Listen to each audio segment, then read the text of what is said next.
토요일 날 새벽 3시에 제가 비명에 놀라서 잠을 깼습니다. 누가 제 오른손 손바닥에 이렇게 못을 박으려 하는 거예요. 안 돼요. 거기 못 박으면 손만 찢어집니다.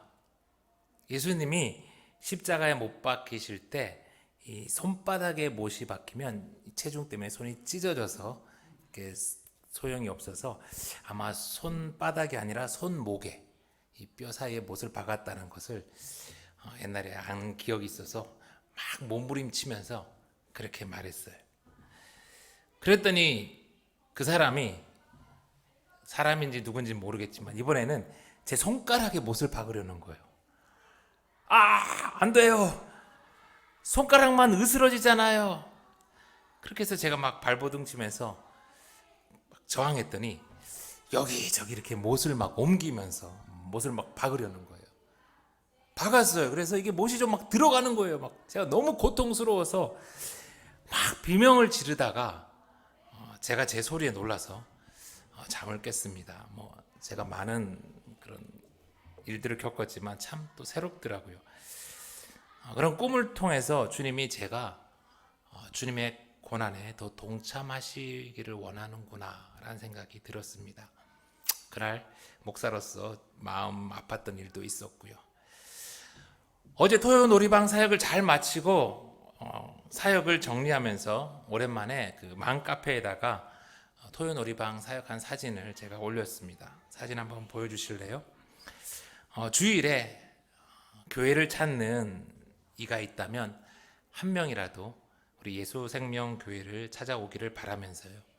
보통은 한 200에서 300분이 이렇게 클릭해 보시는데 오늘 예배 전에 보니까 무려 1,500명이나 넘는 분들이 그 글을 사진을 이렇게 보셨고 인기글도 되었어요.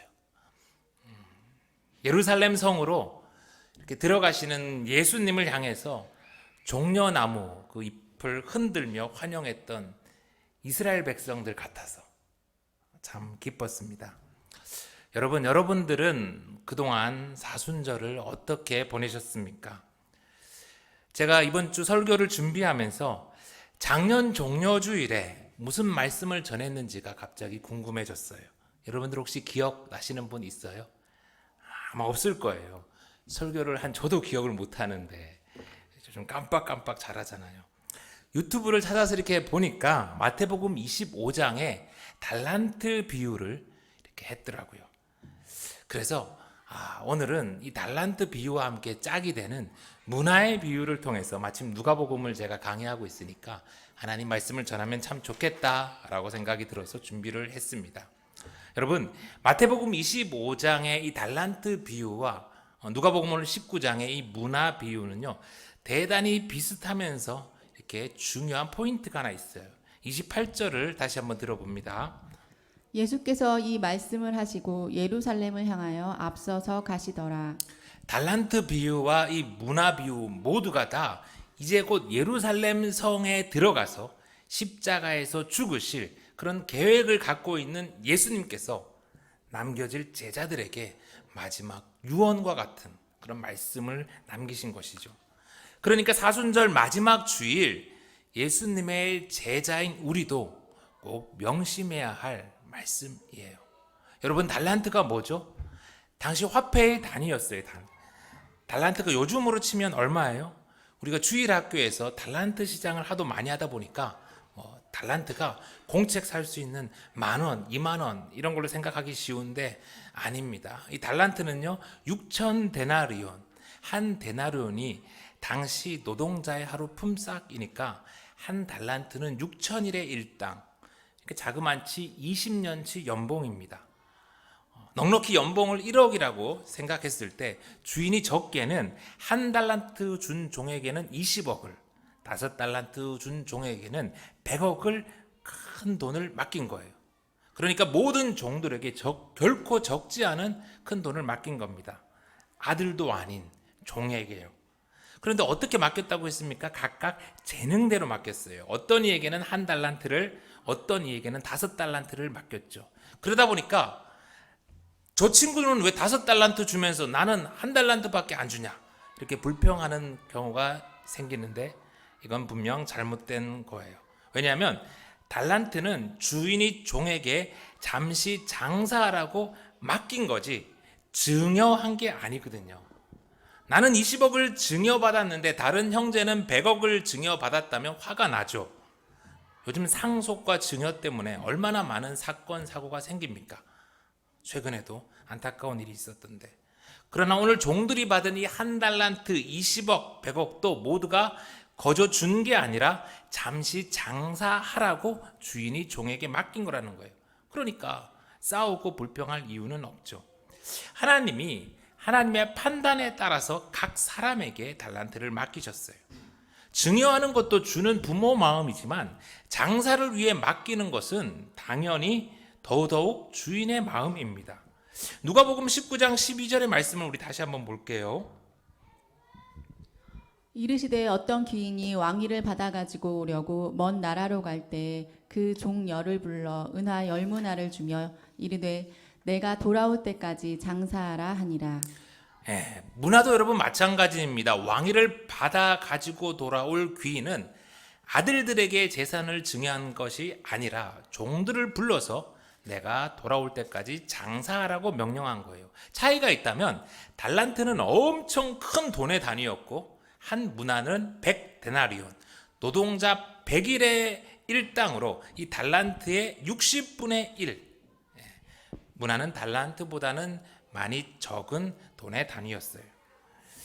달란트와 문화 모두 증여가 아니라 잠시 맡긴 것이며 주인이 반드시 돌아와서 계산을 한다는 거예요.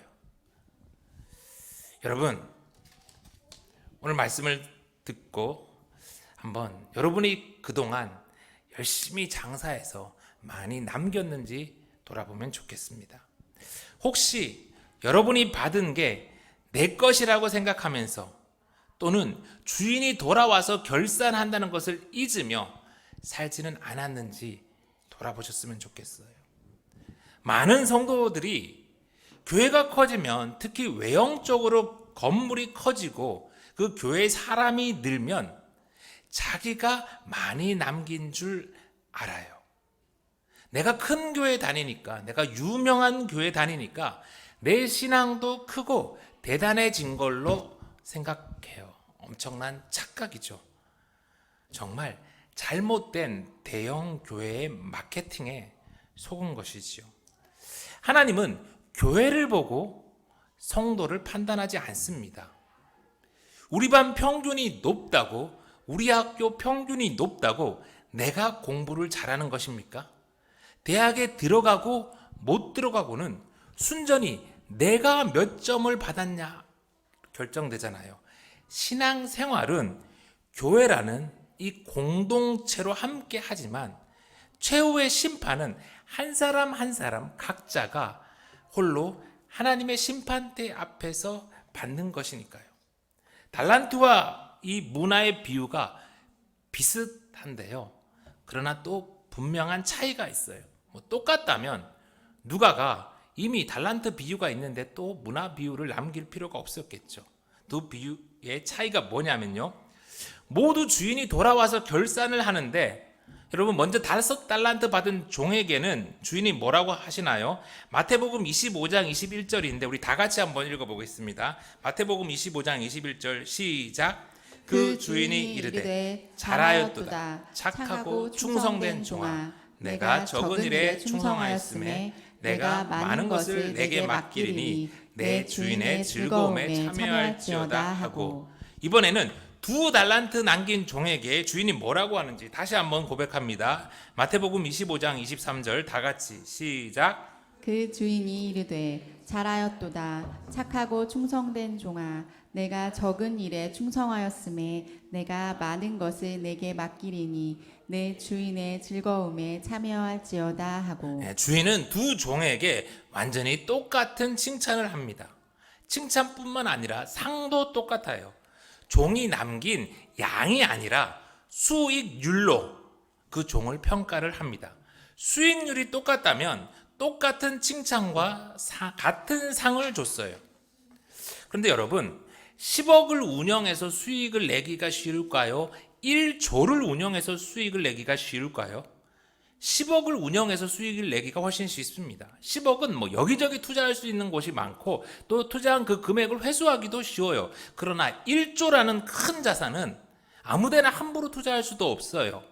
투자하기도 어렵고 그 큰 돈을 회수하기도 어렵습니다. 그래서 우리는 내가 많은 달란트를 받았다고 마냥 좋아할 수가 없는 거예요. 5달란트 받은 사람이 2달란트만 남겼다면 그 나머지 인생을 즐기는데 혹시 써버렸다면 남들은 그 사람을 부러워할지 모르지만 그는 하나님 보시기에 모자란 거예요. 마이너스인 것이죠. 반대로 1달란트도 20년치의 연봉 20억이라는 큰 돈을 받은 거예요. 그랬으면 양이 아니라 수익률이 결산의 기준이니 1달란트 받은 사람도 최선을 다해서 주인의 명대로 장사를 해야 하는 거예요. 여러분, 분명 우리의 인생은 공평하지 않습니다. 누구는 5달란트 받고 시작하고 누구는 1달란트 받고 시작해요. 그러나 하나님은 공평해요. 하나님은 5달란트 준 자에게는 5달란트를 요구하시고 1달란트 준 자에게는 1달란트를 요구하시니까요.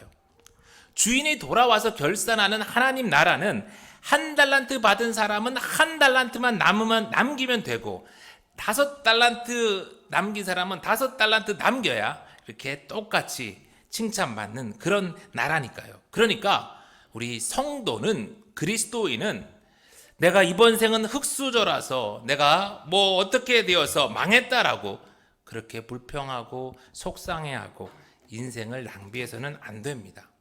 그리고 계속해서 문화 비유를 이어서 볼게요. 13절입니다.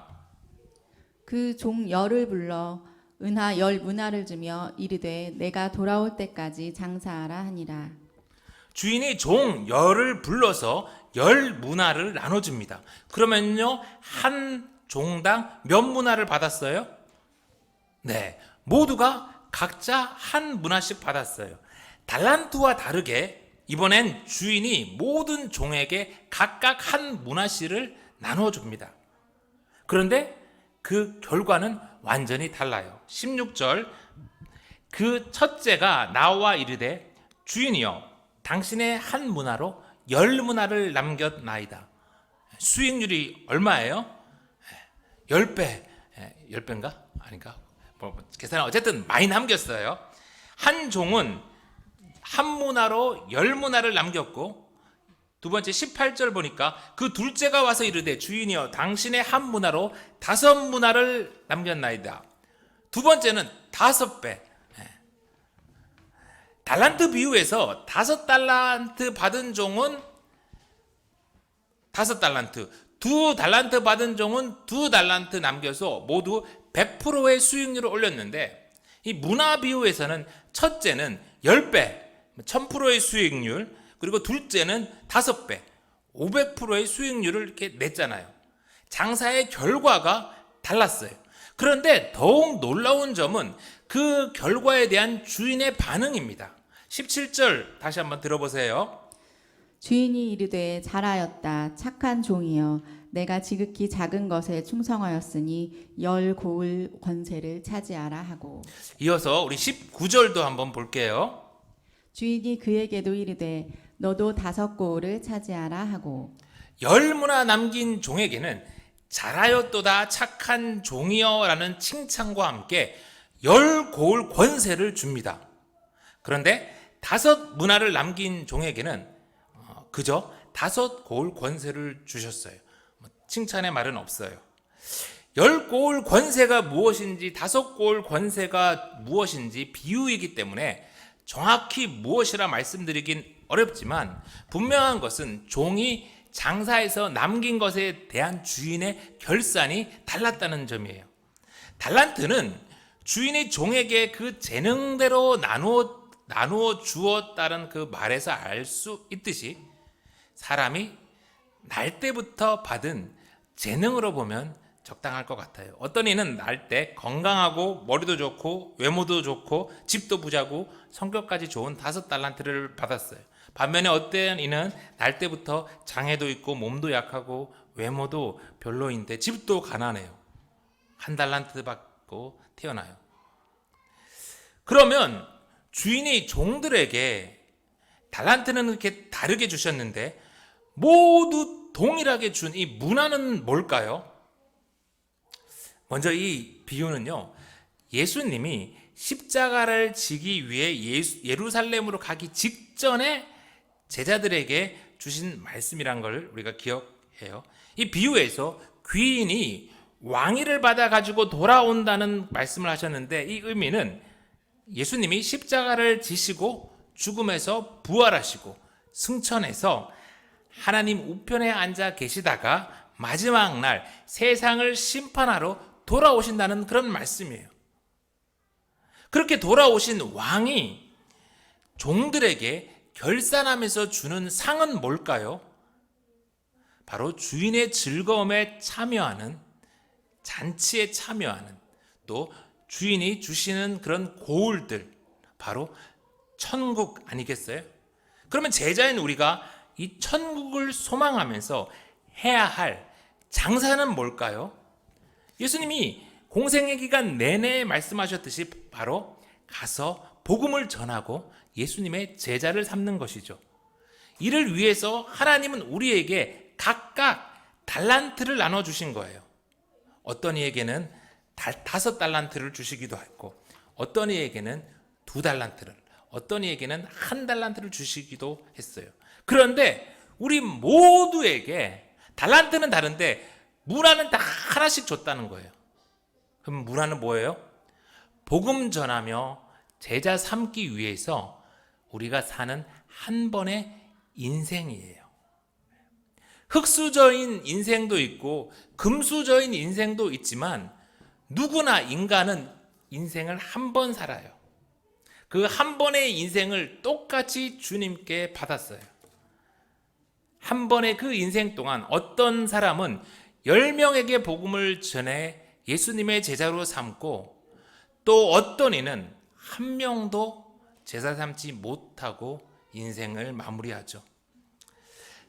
달란트를 땅에 감추어 두고 장사하지 않은 종과 문화를 이렇게 수건에 싸두고 장사하지 않은 종, 그 둘의 최후가 어떻습니까? 마태복음 25장 30절에 보니까 이 무익한 종을 바깥 어두운 데로 내쫓으라. 거기서 슬피 울며 이를 갈리라 하니라. 누가복음 19장 27절은요. 그리고 내가 왕됨을 원하지 아니하던 저 원수들을 이리로 끌어다가 내 앞에서 죽이라 하였느니라. 달란트와 문화 무엇인지에 따라서 다소 조금의 차이는 있지만 결국 예수님이 하시는 말씀은 동일해요. 사랑하는 성도 여러분, 우리는 정말 착하고 충성된 종입니까? 아니, 내가 주인이고 혹시 하나님을 램프의 지니처럼 필요할 때 부르는 종으로 여기고 사는 것은 아닙니까? 분명 예수님은 우리를 너무너무 사랑하셔서 하늘 보좌를 버리고 이 땅에 오셨고, 또 우리의 죄를 사하시기 위해 십자가에까지 달려 죽으셨어요. 그러나 예수님이 그렇게 우리를 사랑하셨다고 우리가 예수님이 우리의 주인임을, 주님임을 잊어서는 안 돼요. 반려동물 키우신 분들은 아마 잘 아실 거예요. 개를 사랑한다고 개를 한없이 떠받들면 개가 어떻게 됩니까? 지가 사람인 줄 알잖아요. 지가 주인인 줄 알아요. 여러분, 그러면 그런 개를 가만히 두시겠습니까? 우리는 재능도 인생도 모두 주인께 잠시 받은 종이었다는 것을 잊어서는 안 돼요. 예수님이 다시 오셔서 세상을 심판하실 우리의 주인, 우리의 왕이라는 걸 잊어서는 안 돼요. 사랑하는 성도 여러분, 예수님이 오늘 이 문화의 비유를 어디서 하셨어요? 19장 11절 보니까 그들이 이 말씀을 듣고 있을 때에 비유를 더하여 말씀하시니 이는 자기가 예루살렘에 가까이 오셨고 그들은 하나님의 나라가 당장에 나타날 줄로 생각함이더라. 예수님은요, 이 비유를 회개한 삭개오의 잔치집에서 하셨어요. 다른 이도 아니고 세리장. 당시 세리장 대단했어요. 세리장에 그 집에서 잔치를 했으니까 그 잔치에 온 이 갈릴리 출신의 촌사람 이 제자들의 마음이 흥분되었어요. 드디어 예수님이 이 고생을 끝내고 예루살렘으로 들어가셔서 새로운 왕이 되시는구나. 이제 로마와 썩은 종교 지도자들을 싹 몰아내시고 새로운 나라를 만드시는구나. 3년 동안 고생했던 제자인 우리에게는 드디어 출세길이 열렸다. 그러면서 다들 꿈과 기대에 부풀었을 거예요. 그런 제자들에게 예수님이 뭐라고 하셨다고요? 12절에 보니까 이르시되 어떤 귀인이 왕위를 받아 가지고 오려고 먼 나라로 간다. 먼 나라로 가야 한대요. 제자들의 기대에 찬물을 확 끼얹으시면서 오늘 문화의 비유 말씀을 하시는 거예요. 14절의 말씀. 그런데 그 백성이 그를 미워하여 사자를 뒤로 보내어 이르되 우리는 이 사람이 우리의 왕됨을 원하지 아니하나이다 하였더라. 예수님의 왕됨을 반대하는 이들이 있었고 이제 그들로 인해서 십자가에서 죽으셔야 될 것을 아셨어요. 그렇지만 우리 예수님은 그 모든 고난을 다 아시면서 기꺼이 십자가의 길을 가세요. 그리고 남겨진 제자들에게 헛된 꿈 꾸지 말고 내가 다시 돌아올 때까지 열심히 장사하라는 말씀을 하시는 거예요. 성도 여러분, 사순절 마지막 주간, 이제 고난 주간이 시작됩니다. 예수님이 십자가의 길을 왜 가셨다고요? 제자들의 소망대로 다윗의 왕국을 회복함이 아니라 10절 말씀대로 잃어버린 자를 찾아서 구원하시기 위해 종되었던 죽어 마땅한 우리를 하나님의 자녀로 회복시켜 주시기 위해서 십자가를 지셨어요. 예수님이 그러셨는데 우리가 어떻게 편하기만을 바라겠습니까? 예수님이 그러셨는데 복음 전하면서 우리가 어떻게 고상한 척 하겠습니까? 좀 더 부자가 되고 좀 더 높은 자리에 가고 좀 더 힘이 있을 때 그때 가서 내가 복음을 전하려 한다면 달란트를 땅에 묻어둔 종과 문화를 수건에 쌓아둔 종과 뭐가 다르겠습니까? 여러분, 복음은 내 힘과 내 능력으로 전하는 게 아닙니다. 예수님은 그냥 가서 장사하라고 하십니다. 주님은 이미 우리가 가진 재능을 다 아십니다. 주님은 다 아시고 우리에게 주셨고 우리를 보내십니다. 내가 판단하고 내가 결정하지 마십시오. 판단은 하나님이 하시는 겁니다. 우리는 그저 우리에게 허락된 날들 동안 열심히 장사하면 되는 것이지요. 이제 말씀을 마칩니다. 사순절 마지막 고난주간이 시작됩니다. 그저 고난주간에 내가 몇 끼 금식하고 좋아하는 드라마 오락 좀 안 했다고 주님의 고난에 동참했다고 하는 것은 착각입니다. 예수님은 우리를 위해 발가 벗겨져서 채찍에 맞으시고 수치를 당하시다가 십자가에 돌아가셨는데 우리 착각 속에 속지 맙시다. 살지 맙시다. 이번 한 주만이라도 십자가 달리신 예수님을 바라보면서 주님의 명령대로 열심히 장사하며 삽시다. 다시 오셔서 심판하실 예수님을 바라보며 다시 오셔서 예수님이 주실 천국을 소망하며 이번 한 주 열심히 장사하고 함께 부활의 아침을 기쁨으로 맞이하는 예수 생명의 가족들 다 되기를 간절히 소망합니다.